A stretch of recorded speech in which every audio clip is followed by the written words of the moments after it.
dia, família! Sejam bem-vindos ao nosso devocional dessa manhã e segunda-feira aí, né? Começando, feliz segunda-feira para você. Bom demais ter a sua companhia junto comigo aqui. Nós estamos hoje no último capítulo do Evangelho de Mateus, o primeiro dos 4 evangelhos. Nós vamos ver muita coisa ainda nos evangelhos, ainda temos Marcos, Lucas e João pela frente, né? Amanhã já vamos estar em Marcos, inclusive. Nós estamos no último capítulo que nós vamos ler, que é o 27. Tem 28 ainda, mas estamos já no finalzinho ali do Evangelho de Mateus e hoje nós vamos ver rapidamente a história da crucificação de Jesus. Rapidamente eu digo porque o capítulo é extenso, são 66 versículos e a gente tem muito para ver aqui. Mas hoje nós estamos em Mateus capítulo 27, eu quero convidar você a abrir a sua Bíblia comigo lá. Eu quero falar contigo sobre vários assuntos que a gente vai encontrar ao longo desse capítulo e tentar tecer junto contigo, né, um todo e uma aplicação para a minha vida e para a sua vida também. Então, vamos lá, abra sua Bíblia comigo e vamos começar. Quero lembrar você que devocional de segunda é pré-gravado para eu poder ter o meu descanso, você poder ter o seu devocional, portanto não vou poder dar um bom dia aí para vocês, mas que bom que vocês estão aí. Sejam todos muito bem-vindos e vamos juntos para esse texto tão rico, tão maravilhoso, tão fundamental, essa história tão fundamental para a nossa fé. A morte e a ressurreição de Jesus são fundamentos da nossa fé, sem os quais Jesus não seria quem ele disse ser, né? Jesus prova ser de fato o Filho de Deus quando ele morre e ressuscita, né? Morrer, qualquer um de nós pode. Agora, ressuscitar é uma prova de que, de fato, existe algo especial. E ainda você predizer que vai morrer e ressuscitar, e de fato isso acontecer, é algo que demonstra algo realmente muito, muito especial. Quero começar a nossa leitura hoje olhando 3 grupos que interagem com Jesus, 3 tipos de pessoas que interagem com Jesus.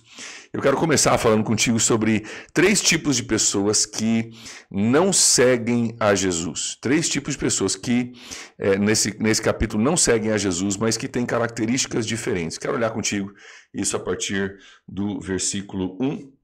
Nós vemos aqui a questão de Judas, né?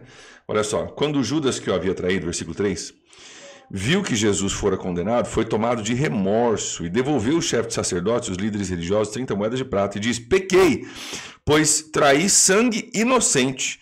E eles retrucaram: o que nós temos, né, que nos importa? A responsabilidade é sua. Olha só, você percebe aqui que Judas reconhece que Jesus era inocente. Claro, ele sabia, ele estava ao lado de Jesus. Né? Se tivesse alguma coisa que desabonasse Jesus, Judas teria dito: afinal ele era um charlatão, que diferença faz? Mas Judas diz: cara, eu pequei, eu entreguei sangue inocente, o cara é de fato inocente. Judas sabe disso. Eu quero que você note o que os religiosos fazem, que isso é muito, muito sério. Diz assim: cara, que nos importa, a responsabilidade é sua, o problema é seu que você... né, que você traiu o sangue inocente, né? E aí eles dizem assim, aí depois que Judas vai e se enforca, eles pegam o dinheiro de Lucas e dizem de Lucas, oh meu Deus, Judas, né? Que Judas vai e se enforca, eles pegam o dinheiro de Judas. Olha o que eles dizem, versículo 6. É contra a lei colocar esse dinheiro no tesouro do templo, visto que é preço de sangue. Ou seja, não estão preocupados no preço do sangue do homem inocente Jesus, mas estão preocupados em não pôr o dinheiro que eles pagaram o cara para trair Jesus dentro do cofre do templo, porque pode desacramentalizar o cofre do templo, pode ser uma coisa impura, é preço de sangue, não pode pôr ali porque vai sujar o dinheiro do templo, como se aquilo que eles já tinham feito não fosse uma sujeira, né? Mas eu quero que você note aqui que o primeiro tipo de pessoas é uma pessoa que, como Judas, sabe que Jesus é verdade, mas não segue de todo o coração. Judas era um cara que sabia que Jesus era de verdade, mas não o seguia de todo o coração. Tinha coisas nele que ele não resolveu, que ele não tratou, ele ainda era apegado ao dinheiro, ele tinha um problema com o dinheiro, ainda era apegado ao dinheiro, e ele não tratou isso, e por dinheiro ele vende Jesus, ele trai Jesus. E o primeiro tipo de pessoa é a pessoa que sabe que Jesus é de verdade, mas, cara, não segue de coração, sabe? Tá ali no meio, acredita, sabe que é verdadeiro, mas o coração está voltado para outras coisas que não Jesus. Esse é o primeiro tipo. O segundo tipo a gente vê na segunda parte do nosso capítulo aqui. onde Pilatos vai julgar Jesus. E a gente vê um pouco do que acontece aqui. Olha só, ele começa a ser acusado pelos líderes religiosos, nada responde. Pilatos então pergunta, versículo 13, você não ouve a acusação deles que estão fazendo contra você? Jesus nada o responde. Pilatos começa a interrogar e, versículo 19, Pilatos estando sentado no tribunal, sua mulher lhe envia uma mensagem. Não se envolva com esse inocente, porque hoje em sonho sofri muito por causa dele. A mulher de Pilatos, que muitos entendem era uma judia, fala o seguinte, cara, eu sonhei por causa desse cara, esse cara é inocente, não se envolva com ele. E talvez você saiba o restante da história. Pilatos não quer condenar Jesus, porque não encontra nele nada condenável. Ao mesmo tempo, ele não quer inocentar Jesus, porque as multidões estão se aglomerando, estão requerendo de Pilatos uma posição e querem que Pilatos o mande crucificar. E existia naquela época um detalhezinho muito importante que é chamado de Pax Romana, que o Império Romano ele operava e se fortalecia através de alguns atributos. Um deles era a paz, né? A palavra pax é a palavra paz em latim, a palavra paz romana, ou seja, eles mantinham a paz. Cara, eles acabavam com qualquer insurreição, qualquer situação complicada que mexesse no sossego do povo, eles traziam a paz. Eles trabalhavam com a paz como dos benefícios que o Império Romano trazia. E a Pax Romana, nesse ambiente de Jerusalém, estava sendo ameaçada pela presença de Jesus e pelos que queriam matá-lo. Então, Pilatos não querendo crucificar ou condenar Jesus porque sabia que ele era inocente, ao mesmo tempo não queria deixar passar porque a Pax Romana estava sendo, né, os judeus estavam querendo crucificar e gritando, crucifica ele e tudo mais. Pilatos famosamente então lava as suas mãos dizendo, olha, eu não encontro nada nele, faça com ele o que você quiserem fazer. Ele lava a sua mão. Pilatos aqui representa o tipo de pessoa que acha que Jesus é de verdade, mas não se posiciona. Pilatos olha e fala, cara, esse cara, eu acho que esse cara é de verdade, hein? Mas ele não se posiciona por causa da opinião dos outros, por causa do medo que os outros vão pensar, por causa da influência da sociedade, não se posiciona. Ainda tem gente hoje no Brasil, talvez em São Francisco, talvez você seja um deles que sabe que Jesus é de verdade, mas não se posiciona com medo do que os outros vão pensar. O terceiro grupo é um grupo que a gente encontra na próxima história, capítulo 20, versículo 27 em diante. Olha só, os soldados. Então os soldados do governador levaram Jesus ao pretório, reuniram toda a tropa ao seu redor, tiraram-lhe as vestes, puseram nele um manto vermelho, fizeram uma coroa de espinhos, colocaram na sua cabeça e puseram uma vara na sua mão direita e ajoelhando-se diante dele, zombavam, salve rei dos judeus, versículo 30, cuspiram nele, tirando-lhe a vara, bateram-lhe com ela na cabeça e depois de terem zombado dele, tiraram-lhe o manto e vestiram as suas próprias roupas. Então o levaram para crucificá-lo. Aqui representa um terceiro grupo de pessoas que não seguem a Jesus, aqueles que de fato não acreditam em Jesus e zombam dele. Soldados aqui zombando, tal era a descrença deles de Jesus de fato ser quem ele é. Mas vamos ler o restante da história, porque agora a gente começa a crucificação. E tem alguns detalhes aqui maravilhosos que eu quero expor junto contigo. Vem comigo para o versículo 36, aliás. 35. Depois de crucificarem, dividiram as suas roupas dele, tirando o sorte. Jesus está vivo ainda, está na cruz, ainda vivo, mas crucificado. E eles dividiram as roupas dele, tiraram os sortes, né, para ver quem ficava com as roupas dele. E sentado ali, vigiavam ele. Vigiavam porque sabiam que alguém poderia vir tentar tirar Jesus da cruz. Por cima da sua cabeça, colocaram por escrito a acusação feita contra ele. Este é Jesus, o rei dos judeus. Uma placa escrita isso em 3 línguas, aliás, para todo mundo poder ver. Tá? Ela é colocada sobre a cabeça de Jesus para que aqueles que por ali passassem pudessem ver essa zombaria de Jesus. O que esses soldados não entenderam? Que de fato aquela declaração que deveria ser uma zombaria de Jesus era na verdade a afirmação mais verdadeira que eles poderiam ter escrito. E quando eles colocam aquela placa em cima da cabeça de Jesus, dizendo Jesus, rei dos judeus, de fato eles estavam falando corretamente que Jesus é o rei dos judeus, ele é o rei do universo, ele é o rei dos reis, ele é muito mais do que rei dos judeus, mas era também o rei dos judeus. E eles fazem isso com um viés político, porque afinal não havia rei em Israel, havia o imperador romano, César Augusto, né, que reinava lá de Roma. Então isso parecia uma insurreição, parecia uma coisa nesse sentido, mas de fato o que eles escreveram era muito, muito verdadeiro. Olha a continuação aqui.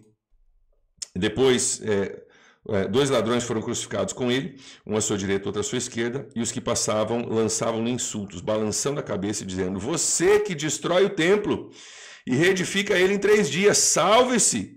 Desça da cruz se você é filho de Deus. Agora quero pausar aqui contigo um pouquinho. Você talvez lembre disso, nós estudamos Mateus capítulo 24, na sexta-feira, onde Jesus diz, em 3 dias eu vou destruir o templo e vou reconstruir ele. E os discípulos falam, cara, como é que você vai destruir o templo, que tinha mais de 20 andares, uma altura de mais de 20 andares, e reconstruir em 3 dias? Jesus estava falando do corpo dele, esse templo aqui. Eu vou destruir esse templo e vou reconstruir esse templo aqui. Porque a turma olhava para o templo, prédio de mais de 20 andares, como o lugar da habitação de Deus, e não reconheciam que Jesus era a habitação de Deus, ele era Deus encarnado, ele era Deus. Se tinha um lugar no planeta Terra onde Deus estava habitando, é em Jesus. Jesus diz, eu vou destruir esse templo, o meu corpo físico, e vou reconstruir ele em 3 dias, que de fato Jesus morre, é destruído o templo dele, e é reconstruído, ele ressuscita em 3 dias, e a turma não entendeu o que Jesus estava falando. Aí eles passam zombando, né? Você que destrói o templo e reedifica ele em 3 dias, salve-se, desça da cruz. Olha o que a turma dizia. Desça da cruz se você é o filho de Deus. Queridos, eu tenho algumas anotações aqui na minha Bíblia, talvez você queira anotar isso também. Está aqui, Mateus capítulo 4. Por que Mateus capítulo 4? Porque em Mateus capítulo 4, Jesus, antes de começar o seu ministério público, ele está indo para o deserto para jejuar e orar durante 40 dias, e lá ele é tentado por Satanás. E não sei se você lembra das palavras da primeira tentação de Satanás, mas o que Satanás diz é o seguinte: se você é o filho de Deus, transforma essa pedra em pão. Vamos olhar aqui a acusação da turma. Desça da cruz se você é filho de Deus. O que eu quero que você veja aqui? Na zombaria deles de Jesus, eles estavam praticamente imitando a fala do próprio Satanás contra Jesus 3 anos antes. E aqui eu faço uma pausazinha rapidinho para a gente falar sobre uma coisa muito importante que faz parte da nossa igreja, que é a cultura da honra. E a gente ensina no curso Cultura da Honra. Se você já fez, você sabe do que eu estou falando. Se você não fez, você pode, aqui no nosso canal do YouTube, você pode procurar Princípios da Honra. Os Princípios da Honra são uma série de mensagens, se não me engano foram 4 mensagens que eu e o pastor Spiller pregamos juntos. Transformador. E o que a gente aprende no Princípio da Honra? Que se eu não souber honrar a pessoa por aquilo que ela carrega e falar com a minha boca, declarar a respeito dela aquilo que vem de Deus da parte dela, eu vou acabar falando aquilo que vem de Satanás. Eu posso olhar para uma pessoa e eu posso olhar para as qualidades, para o potencial, para a bênção que essa pessoa é e declarar isso sobre aquela vida. E eu estou honrando ela e estou sendo um porta-voz de Deus falando sobre o propósito por qual ela foi criada, sobre aquilo de Deus que ela carrega. Ou eu posso olhar para os defeitos, para as lacunas, para os problemas, para as falhas e reforçar isso com a minha voz, falando, me tornando um porta-voz de Satanás, que condena, que julga, que diz coisas como essa. E aqui eles estão zombando de Jesus. E no zombar de Jesus, no desonrar a Jesus, eles estão falando praticamente as mesmas palavras que Satanás falou lá no começo do ministério de Jesus. Cara, isso é muito poderoso quando a gente percebe que, cara, a minha boca, eu tenho capacidade de concordar com Deus ou de concordar com Satanás a respeito de uma pessoa. Isso é muito forte. Muito, muito forte. Por isso, o princípio da honra é algo que é um pré-requisito para membros da PIB. Se você não fez o curso, você deve se inscrever para esse curso que vai acontecer em novembro. Muito, muito importante. Olha só, versículo 50, quero olhar mais algumas coisas aqui contigo. Muito texto, mas quero olhar algumas coisas importantes aqui. Diz assim, depois de ter bradado, novamente, em alta voz, Jesus entregou o seu espírito. Jesus, presta atenção, está marcado na minha Bíblia, marca na sua, entregou o seu espírito. E é importante que você entenda que não mataram Jesus. Claro que crucificaram Jesus e isso levou à sua morte, mas Jesus permitiu que isso acontecesse e Jesus entregou a sua vida. Não é que a vida foi tirada de um cara que não queria, ele entregou a sua vida para ser morto. Inclusive eu quero olhar contigo, João capítulo 10, versículo 17 e 18. Dá um pulinho comigo, em João capítulo 10, versículos 17 e 18 diz assim, ó. Por isso é que meu Pai me ama, porque eu dou a minha vida para retomá-la. Ninguém a tira de mim. Olha, Jesus falando, ninguém a tira de mim, mas eu a dou. Por minha espontânea vontade, tenho autoridade para dá-la e para retomá-la. Essa é a ordem que recebi do meu Pai. Que Jesus está dizendo, cara, ninguém tirou minha vida, ninguém me matou. Nossa, eu não queria, foram lá e me mataram. Não, eu me entreguei para ser morto. Eu dei a minha vida para retomar a minha vida, depois para ressuscitar. Eu dou por minha espontânea vontade. Isso reflete o amor de Jesus por mim e por você, que dá a sua vida, mas também reflete a soberania de Jesus. Ninguém toma nada de Jesus. Jesus até diz no texto, a gente não leu hoje por uma questão de tempo, ele diz para Pilatos, né? Cara, eu não preciso me defender. Ele diz para Pilatos, cara, ninguém tira a minha vida, ninguém me acusa, eu posso fazer, eu tenho autoridade, né, inclusive sobre todas as coisas. E Pilatos não entende o que Jesus está dizendo ali, mas o fato é que um Deus soberano, encarnado em homem, se entrega para ser morto por mim e por você, e Jesus entregou a sua vida. Isso é muito, muito importante que a gente compreenda. Não foi tirado dele, foi ele que entregou por amor a mim, por amor a você. Versículo 51, continua aqui comigo, versículo 51 diz assim, naquele momento, o véu do santuário se rasgou em duas partes, de alto para baixo. O véu do santuário se rasgou em duas partes, de alto para baixo. Eu quero que você entenda o que está acontecendo. Existia um véu que separava uma sala dentro do templo, uma sala onde só o sacerdote poderia entrar, que chamava Santo dos Santos. Lá estava a Arca da Aliança, lá estava as tábuas, né, da lei de Moisés. Tinha mais algumas coisas ali simbólicas da jornada de Israel dentro dessa arca, tampados ali. E ali se manifestava a presença de Deus. Só podia entrar o sacerdote uma vez por ano. E tinha um véu que separava aquela sala da sala onde os sacerdotes transitavam todos os dias. Tinha literalmente um véu que separava. A gente canta sobre isso, né? O véu que separava já não separa mais. Por quê? Porque havia uma separação entre Deus e o homem, simbolizando que ainda o problema do pecado do mundo não tinha sido resolvido, ainda tinha uma distância, né? Tinha um projeto já de salvação e o templo era isso. O templo era onde animais eram mortos, o sangue era derramado, já apontando para Jesus, o Cordeiro de Deus que viria e seria morto, e o sangue dele seria derramado. E uma vez que isso aconteceu, aqui o Cordeiro de Deus, Jesus, ele é morto, o sangue dele é derramado e o véu que separava se rasga de cima para baixo. Por quê? Porque não tem mais separação entre Deus e o homem. O problema do pecado foi sanado em Jesus e o véu que representava, o véu, tá? Só para você entender, não pensa num voal, naquele tecidozinho branco de casamento fininho. Esse véu era mais parecido com um tapete, com um carpê, tá? Assim como ainda hoje no Oriente Médio, nessas regiões, né, ainda tem carpês lindos, os carpês mais caros do mundo são carpês iranianos, né? Daquela região, era um carpê grosso que separava. Cara, Deus está lá, nós estamos aqui, não podemos chegar perto, uma pessoa só pode entrar uma vez por ano só, minimamente. Então, cara, sabe, tinha uma separação. Quando Jesus morre na cruz e ele abre o caminho para a salvação da humanidade, o véu se rasga, aquilo que simbolizava a separação é rasgado. E note, rasga de cima para baixo, através de um terremoto que acontece quando Jesus morre. Tem um terremoto que literalmente acontece. E nesse terremoto, não é coincidência isso, o véu se rasga de cima para baixo. Por que isso é importante? 2 motivos. Se fosse de baixo para cima, a gente poderia dizer que alguém foi lá e rasgou. Certo? A gente poderia dizer, alguém foi lá e rasgou. Mas o véu se rasga de cima para baixo. Sabe o que isso significa? Deus é muito pedagógico. Você já aprendeu isso aqui no devocional, que Deus é extremamente pedagógico. Ele desenha com a gente. Quem está rasgando o véu? Se fosse de baixo para cima, poderia ser alguém dentro do templo que decidiu rasgar o véu. Mas quando é de cima para baixo, quem rasgou o véu? É Deus dizendo, a separação está sendo desfeita. Aquilo que servia como barreira já não existe mais por causa do sangue de Jesus.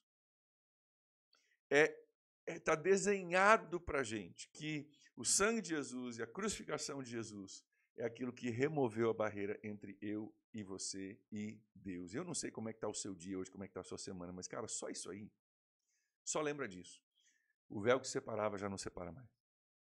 Você tem livre acesso a Deus. E o que você fez de errado, o que você deixou de fazer de errado, seja lá o que for, cara, nada pode nos separar do amor de Cristo. Você pode confessar o seu pecado, Ele é fiel e justo para te perdoar. E, cara, você não precisa viver isolado e nem separado de Deus. O véu é rasgado de cima para baixo. E Jesus aqui, olha a continuação comigo, versículo 55. Jesus ainda crucificado, mas ainda... Aliás, não, já morto agora, versículo 55. Muitas mulheres estavam ali observando ele de longe, e elas haviam seguido Jesus desde a Galileia para o servir, versículo 55. Presta atenção nisso. Muitas mulheres observavam de longe, elas tinham seguido Jesus desde a Galileia, longe, tá? Bem longe, aproximadamente 140 quilômetros, para o servir. Por quê, gente? Porque Jesus, eu não tenho tempo para entrar nisso com vocês hoje, não é o nosso ponto principal, mas um dia a gente vai falar sobre isso. Jesus, a forma com a qual ele tratava as mulheres, Jesus, era uma quebra de paradigmas para a época de Jesus. As mulheres eram geralmente consideradas desconfiáveis e cidadãs de segunda classe na cultura da época. E Jesus não as tratava desse jeito. Então você tem aqui muitas mulheres que vieram mais de 100 quilômetros de distância a pé para servir Jesus. Por quê? Porque elas entendiam que Jesus as valorizava, as amava, as incluía, né, e assim por diante. Então Jesus é um exemplo de tratamento com mulher. Negue em nome de Jesus toda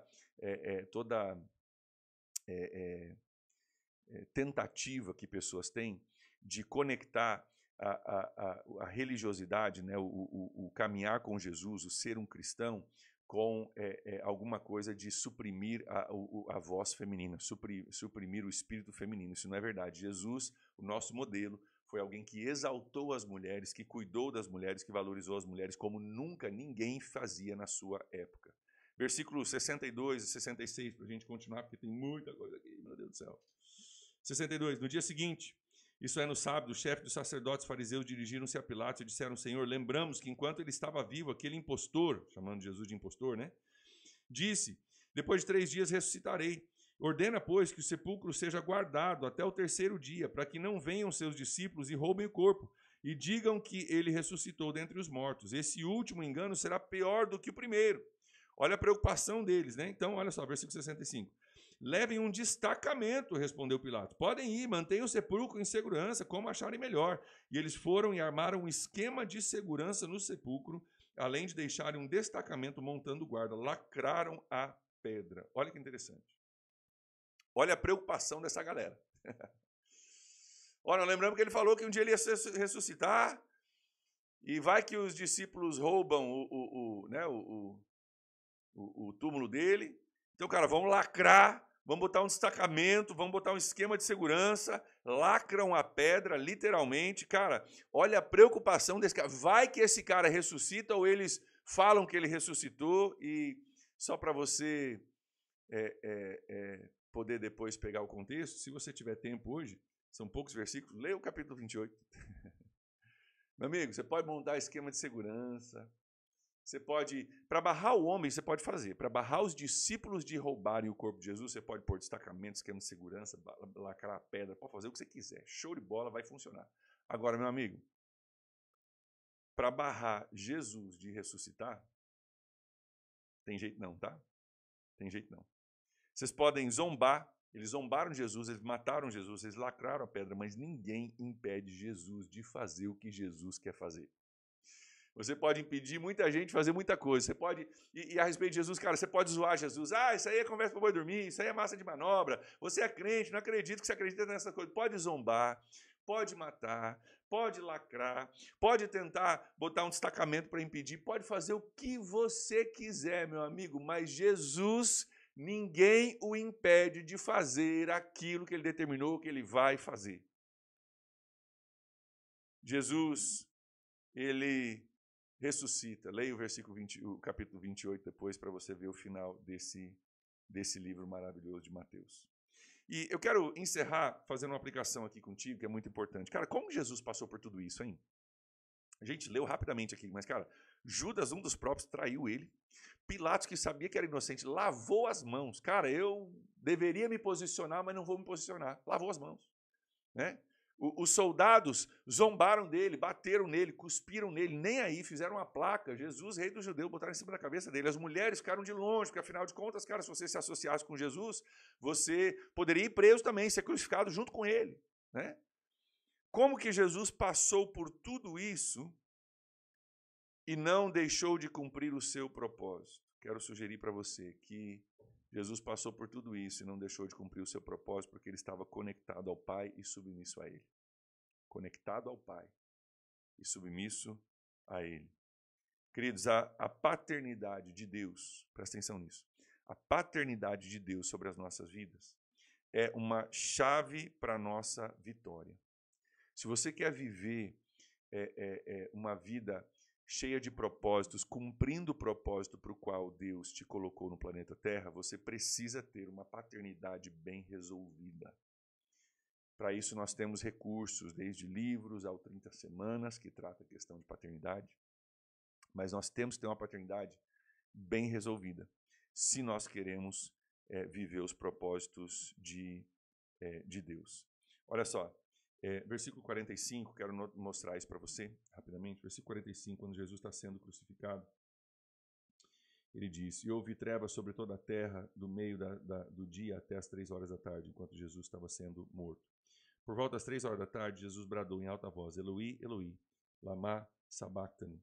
O que significa: meu Deus, por que me abandonaste? Presta atenção: meu Deus, por que me abandonaste? Porque nesse momento, Jesus não somente tomou sobre si o nosso pecado, ele fez isso, mas tem outro texto da Bíblia, apóstolo Paulo, não vou me lembrar a referência, diz assim, que ele se tornou pecado em nosso favor. E nesse momento Deus não consegue olhar para Jesus. E aqui Jesus diz: meu Deus, por que me abandonaste? Presta atenção no que eu vou dizer. Esse é o único versículo, única instância registrada de Jesus chamando Deus de Deus. Ele sempre chamava Deus de Pai. Jesus passou por tudo que passou, viveu tudo que viveu, porque ele tinha um relacionamento de conexão com o Pai. Ele entendia a paternidade dele. Ele podia passar por momentos gloriosos e momentos desesperadores a partir de uma conexão com o Pai. Eu quero incentivar você a você investigar essa questão da paternidade. 30 Semanas faz isso. Se você não fez o 30, você deve se inscrever para fazer o ano que vem.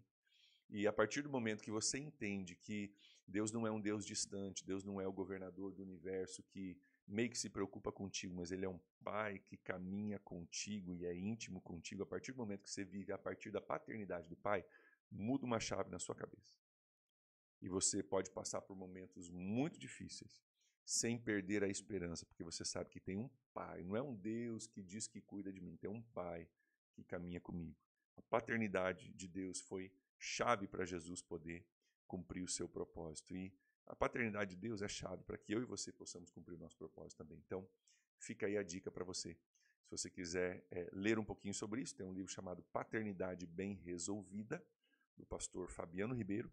Tem um segundo livro também do Fabiano Ribeiro, junto com a pastora Leila Paz, se chama Escolha Ser Filho. Maravilhoso livro, os dois são muito bons. Tá? E o 30 Semanas também remete a isso. Mas vamos orar, né? E vamos agradecer Jesus pelo véu que se rasgou, pelo fato de que a gente pode ter um relacionamento direto com Deus, que é o Pai dele, e o Pai de Jesus e Pai nosso, né? O nosso Pai, Jesus nos ensinou a orar isso, né? Pai nosso que está no céu. Graças a Deus por esse relacionamento restaurado e restrito que nós temos com o Pai através de Jesus. Vamos orar. Pai, muito obrigado por essa manhã, por esse estudo maravilhoso, por essa história que é tão fundamental para a nossa fé.